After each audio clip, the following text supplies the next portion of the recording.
What is your reaction to this deal?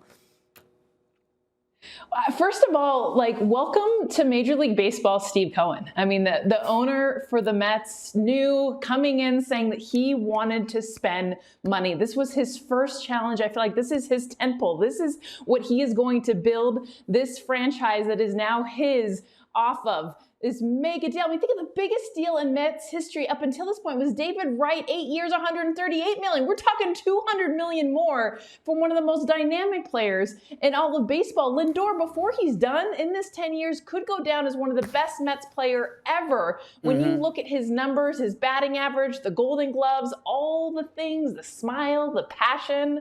New York, here he comes, Steve Cohen. Look out. Jessica, I adore you. You know that, but it made me sick listening to you just now because you remind me of my high school buddy who lives in L.A. Max and Molly know him very well. Is Jeff Brown, my two godchildren, Nicholas and Nicole. He's got them being Mets fans talking about it's a different kind of orange in their uniform. It's a different kind of orange. Do you see it? Do you see it? That's how he's talking. Listen. I get Lindor. I understand it. Got his 341 after holding out and saying no to the 10-year 325 offer.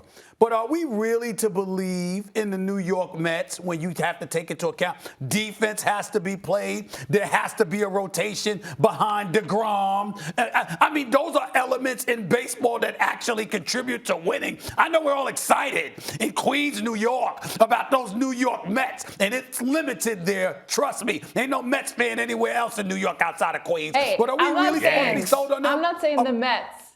Okay. I'm not saying the Mets are going to win. I don't think they're going to win the World Series. I mean, this is an exciting. I'm just talking about Steve Cohen as a new owner saying he's going to spend money. I'm asking, do you think they're going to make the postseason? That's what I'm saying. I'm asking, do you think they're going to make the postseason? That's what I'm asking.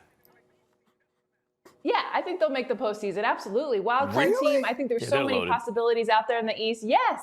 If they can stay healthy with their players, I don't think it's guaranteed. They're not the best team in their division even. I mean, I feel like they've got a loaded division. So to even get to that, I definitely think this is a talented team. NL East probably the best division in baseball. For sure. Yeah. Jessica, I want to talk. I know you're dying to talk Dodgers. Yeah, we know they're probably going to win the whole thing, and maybe. Yankees. By the way, I don't want to hear any talk about 116 games is the record that they're. 116 doesn't matter because they got knocked out by the Yankees that year. The record's 125 wins in a season. That's right. Win the World Series if you want to break the record. Right. Now that's one. But I want to ask you about Mike Trout. Because Mike Trout is a transcendent talent. He has been the best player in baseball basically every year since he entered the league at like 19 or 20. He has 3 MVPs and 4 second-place finishes. Probably deserved at least 3 of those to be MVP, but he never plays in the postseason. Angels are pretty good this year. How important is it for Mike Trout's legacy? I know this is not basketball, but still, how important is it for Mike Trout's legacy to start making the playoffs?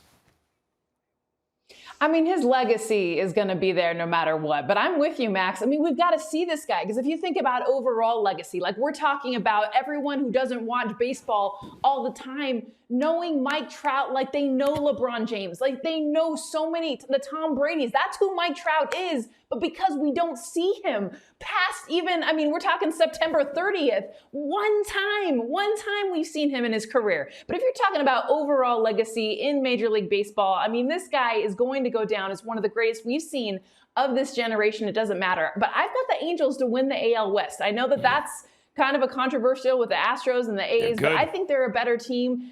Anthony Rendon coming over last year, they needed pitching. They went out and got Jose Quintana, Alex Cobb. I feel like they've gotten those issues. I want to see Mike Trout in October too, but his legacy, it's going to be there no matter what.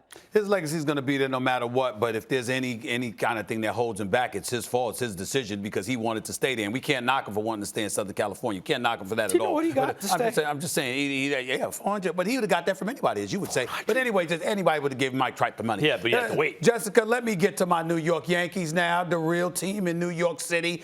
To me, it's about health. Both of you guys.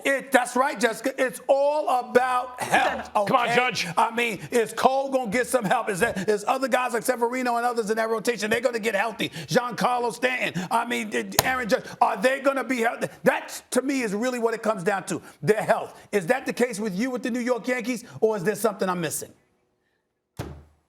No, I mean, absolutely. I mean, this team has a ton of depth. I do feel like their starting pitching, which was their biggest weakness last year, you get really awed by all of their stars, by the fact that their offense, especially when they are healthy. But even if Aaron Judge and Carlos Stanton, guaranteed those guys, for them to get through the entire season and not have an injury, that's just probably not going to happen. I think they still win and succeed if they can get their starting pitchers to be able to perform consistently. Being able to add Corey Kluber, I think, helps a ton, but they're missing Tanaka. I mean, it's going to be an interesting season, I think, for these Yankees when you look at the flip side, because it's not the health. I'm not worried about the health of their hitters. I'm worried about the health of their staff. If they don't have that starting rotation, they're not going to get as far as everyone thinks. Thanks for watching ESPN on YouTube. For live streaming sports and premium content, subscribe to ESPN+.